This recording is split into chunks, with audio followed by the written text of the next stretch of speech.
Well, hi there. Welcome to Home Wizards. I'm Cindy Dole. Hey, I'm Eric Stromer. And we love to help you feel good about your place. And, this is the time of year when, as the weather is a little chillier outside, that, your indoor plants need a little extra TLC. Well, they need a little loving. They do. That's all. Because, it's certain plants don't like to be by the window when it's cold. Because would you like to be by the window with the cold No, I don't like air? to be by the window now. You'd be chilly. Yeah. Or you might all of a sudden feel, because the furnace is on, that you're like, the humidity. Yeah, I'm choking. Or you're right by a heating vent or something. Yeah.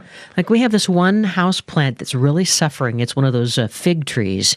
And anyway, I thought we'd walk you through some of the signs of what to do to care for your indoor plants in the wintertime. Boy, I tell you, as I walked in today, I noticed your plants right in your entryway are looking fantastic. It looks like a jungle out there. Well, they're healthy. Yeah, they're doing okay. But I would consider those indoor plants because they're right in the foyer area there. They're kind of protected from the elements. Very nice job. Thank you, but I got a couple of plants that are struggling, So as the harsh winds and the cold weather, and maybe where you are, there's even some snow, which is why winterizing your garden is important. But how about the indoor plants? A lot of people don't know that due to the change in the sunshine, the change in the humidity, that those guys are all of a sudden just feeling like, feed me. Yeah, I need something. I'm struggling. Right. So first of all, it's water, and I think a lot of times many times we overwater our plants. But think about it when it's in the wintertime inside. That is the number one reason that houseplants die, is that it's, especially in the colder months, you don't need to water them as much. Right. They need some humidity, but they don't want to be soggy and drowning in water. Yeah, I mean, that's the thing you always talk about just putting a couple of ice cubes and having, the ones that are right by in orchids. An orchid, for example. I think we do have a tendency to overwater and the roots rot and then the plant's gone. Yeah, because when it's cooler, they aren't going to, the moisture's just sitting there soggy, for a longer period of time. So more water doesn't equal more love. Right. So less is more. And since the dry soil gives, you want to give your plant oxygen time to reach the plant's roots. So instead of just checking, here's the system to check if, instead of just making sure that the top layer is dry before we're watering, really put your finger in the soil like about 3 inches. Okay, 3 inches, Because if you can still feel some moisture, then you want to wait a little bit. Right. But if you put your finger in there. 3 inches, that's about a full index finger, isn't it? Yeah. If you put it all the way in there and if it's fluffy soil, if it feels light, if the dirt just kind of feels fluffy, then okay, it's time to water. But if it still feels like it's kind of packed in there and it's moist, too soon. Too much. Too soon. Too soon, too much. Or how about sunlight? A lot of times now that it's a little chillier, and when you think about most of the indoor plants are kind of on the tropical side, they're going to flourish in a little more sun as opposed to like shade or darkness, so kind of maybe reposition them in an area so they're not right there against the glass. No, you don't want any branches touching the cold panes of the glass. Exactly. Back it off a bit. But maybe even consider washing the windows in order to let the most natural sunlight through. That's a good idea. Maybe just consider washing your windows, period. Yes. That's an added benefit. And wash yourself. Take a little shower. Before you wash your windows, you should take a shower. Take a shower with the plants. You know what? I was going to say, as silly as this is, that's where I take my plants, indoor plants, when they really need a little something extra. Sit in the bathroom. I put them in the bathroom, have the showers go whenever they go, and it really makes a huge difference. And they love the humidity. Yeah. They're like going, yum, right? Yep. It feels like they're in a tropical rainforest. That's right. And so when the plants need more light, you could also, by the way, during the winter, use fluorescent light bulbs. Have you ever gotten some of these like grow lights? Yeah. Have you ever done that? Yeah. So some of that artificial sunlight, they're going to be happy and thank you. Yeah, they sure are. I had a friend that used to grow all sorts of stuff in his house and had tons of those lights, and boy, they make a huge difference. And if they're on a timer, you got a whole nother level. That's very sophisticated. Yeah. How would you do that? They're on a timer. Well, yeah, you get there's a whole thing you can set up to create like interior lighting. Like the people that are really badass interior houseplant growers have stuff that hydroponically going and greenhouses. Basically greenhouse technology inside your house, disguising the lighting fixtures to look like interior lights. You don't want those big industrial things hanging in your living room. No, but you can get that same kind of lighting in traditional fixtures, and it works great. Very good idea. Yeah. Now, temperature is something to keep in mind too, because a lot of potted plants need to be in temperature that's at least over 50 degrees. Yeah. So if you've been in weather that's below that, if not, that sometimes they even want it closer to 60 to 70. This, shouldn't be a problem during the day when you have maybe the furnace on, but it gets colder at night. So think about your poor plants at night. Yeah, and by the way, if you're out of town and you do have an automated thermostat, you don't want to just shut off the heat altogether. You want to keep them. You want to maintain a consistent temperature, so those plants are going to be okay. If it gets too cold, they're goners. And their teeth chattering and crying. Where were you, mommy? So you might want to consider even shutting curtains or the blinds or whatever you have to kind of insulate your houseplants from the drafts, from the frost. And I've even done this with some of my outdoor container plants. Like how we have the plumeria. We both have our container plumeria. Mine still has not bloomed. Has yours bloomed? It has. How dare you? We got to feed that guy. What the heck? You got to give it some food because it should be blooming. It will the next spring. Right. But right now, if you have some kind of a tropical plant that's in a container outside, don't be afraid to bring it inside, or at the very least, bring it close to a side door that's undercover. It's amazing how that can be almost 10 degrees warmer for a plant. Sure. And it'll just close to the house. Close to the house, like undercover. Well, and the solar energy, like if heat is coming off of stucco that's been in the sun all day, that does provide extra warmth. It gives it that little, almost like have a little parka on for your poor little plant, And then when it comes to the humidity, to the winter dryness, as we're saying, really, it needs to have something. So maybe consider putting it, if not in the bathroom, maybe a kitchen or room where you use a humidifier. To kind of give not only you and your air and your sinuses, some moisture, but the plant. It's going to. And also, a lot of people forget to dust the plants. Oh yes, because the dust prevents all the. It chokes sun. it. It chokes it. Yeah, it's like. And then you get those dust mites. It's like having a turtleneck on over your mouth. Can't do it. Terrible. Yeah. Cottonmouth. Yeah. Anyway, we have more things that you can be growing right now, maybe just inside. Eric Stromer, Cindy Dole. You're listening to Home Wizards.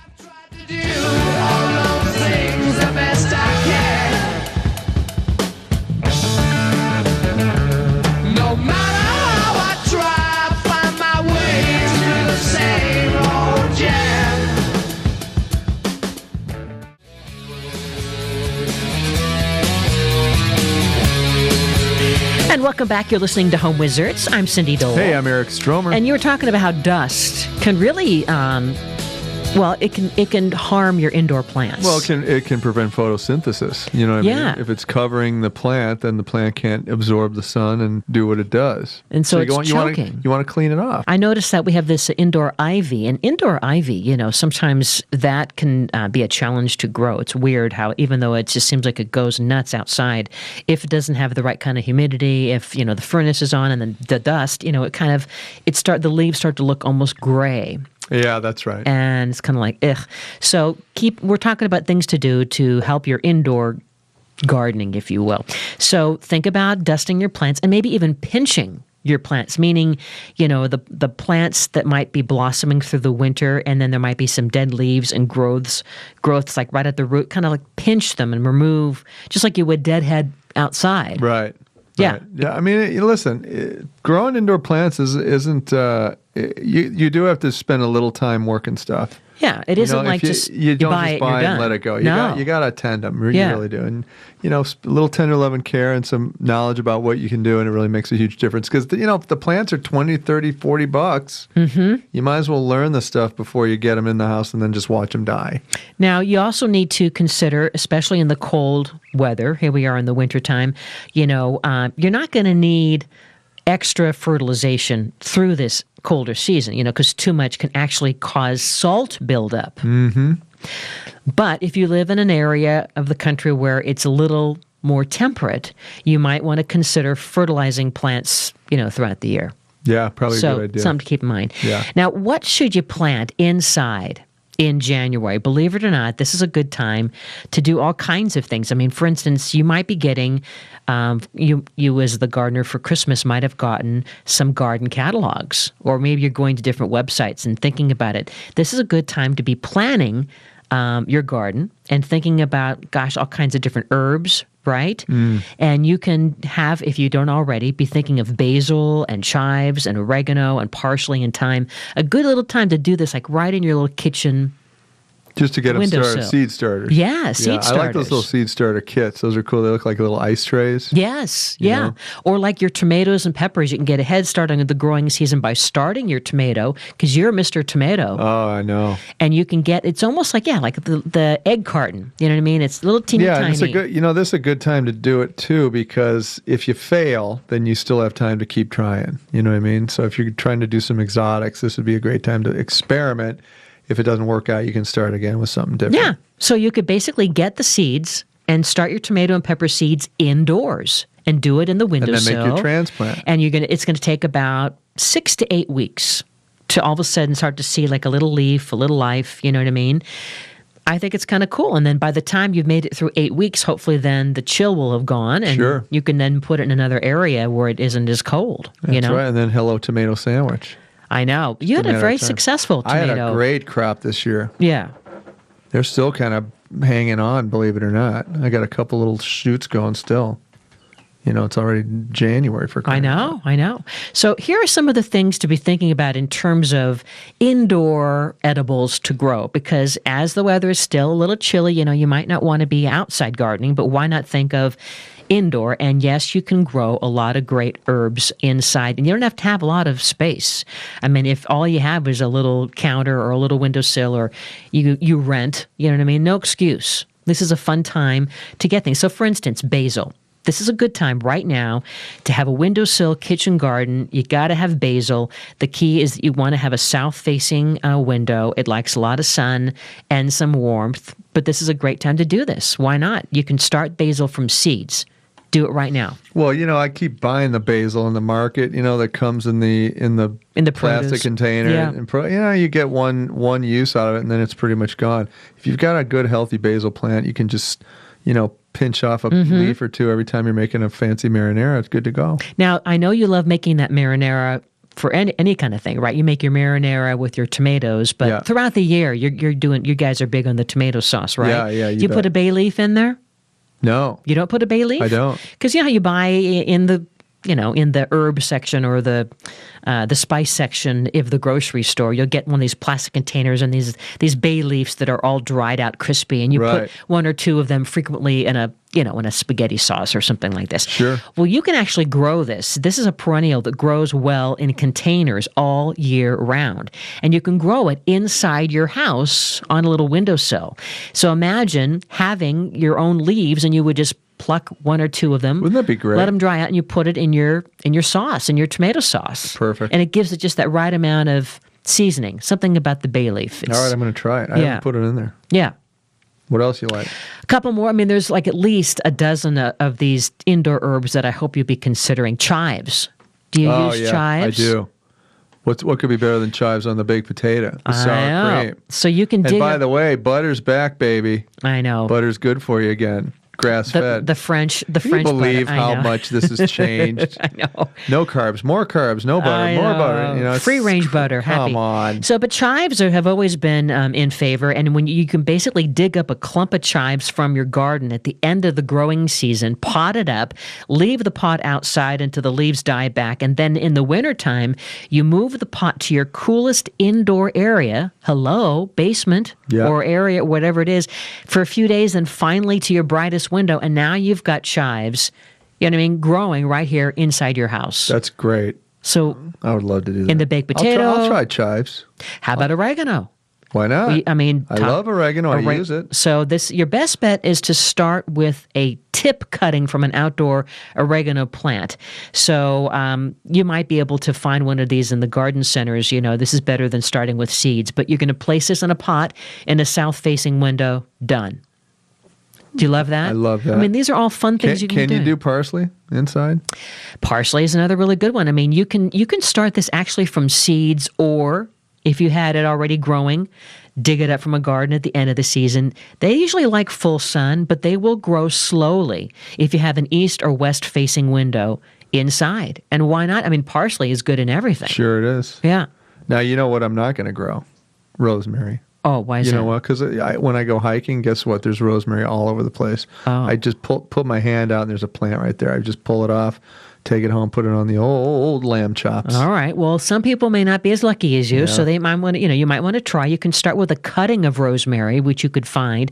I mean, maybe you were one of those who bought a rosemary, like a miniature Christmas tree made out of rosemary, and it's still lingering in a pot. I didn't, but I would like to know them. Or they're also in nurseries, like the little topiaries. They have little mini rose. I know what you mean. And all you need is start with a cutting of the rosemary, and then you keep it in a moist, soilless mix. Okay? Mm-hmm. And then all of a sudden it's going to root, and then you're going to put it in some soil, and then now you put it in a south-facing window. You've got your rosemary. Phew. And that's great. And I mean, I use that in chili. I use it on meats. I mean, rosemary for like when you... you know what I had the other day, which it was probably one of the best things I've ever had in my life? Rosemary lavender shortbread. Ooh. I know. Sounds pretty exotic. I had about 9 of them. I kept going back to the counter. I actually really bought them out. I bought them out, and I was just like a pig. Sounds really very yummy, with some butter on it probably. Well, it's in there. Yeah. How about growing sage? I mean, you can take a tip cutting from an outdoor plant, again, to start your indoor sage. I mean, we're talking about things you can grow right now inside, herbs, edibles, great, windowsill, baby garden, done. And so you just take a little tip cutting from an outdoor plant. Maybe you can find one at, a nursery or, one of the little garden centers. It likes dry indoor air, by the way, which is perfect because we all have our furnaces going. But it needs some strong sun. So you have to have like a south-facing window. We're talking about sage. But think about it. Now you'd have your rosemary, your sage, your thyme. You got the whole shebang. Parsley, sage, rosemary, and thyme. You basically have all the herbs. Simon and Garfunkel. I know. Tarragon. Do you like tarragon? I do like tarragon. Okay. So I put it on the old chicken. Okay. When you make a whole roast chicken? No, I do it when I do a little chicken with a sauce. Okay. All right. So what kind, like a tomato sauce or some other? No, it's kind of like a like a vinaigrette? No, fat with a little flour in there. Oh. And, like a gravy almost. Lovely. All right. Tarragon in there. So here what you would do is it's a dormant period in the late fall or the early winter is essential for the tarragon to grow inside. You just kind of pot it up from your outdoor garden. You leave it outside until the leaves die back, and then you bring it to the coolest indoor spot. You put it in a south-facing window. Done. Ooh. Now you've got your tarragon. I'm never going to buy herb again in the grocery store. I don't need it. So those are things putting them out of business. And then back to the thyme. You can start thyme indoors either by rooting a small little tip cutting again or digging it up, potting it from an outdoor plant. It also likes full sun, but it's going to grow with an east or west facing window. So all these, I mean, gardening doesn't have to stop when it's cold. I love how you can be doing it inside. You can stay out cozy-wozy. And now you're going right from your windowsill to your stove. Fresh herbs couldn't be any better. Cooking up a storm. Yeah. Anyway, we're just getting started. We have some more fun things to help you with to get your place going for the new year. Eric Stromer, Cindy Dole, what about adding a closet where there is none? Finally. We're going to do it. You're listening to Home Wizards, where we love to improve your home and improve your life.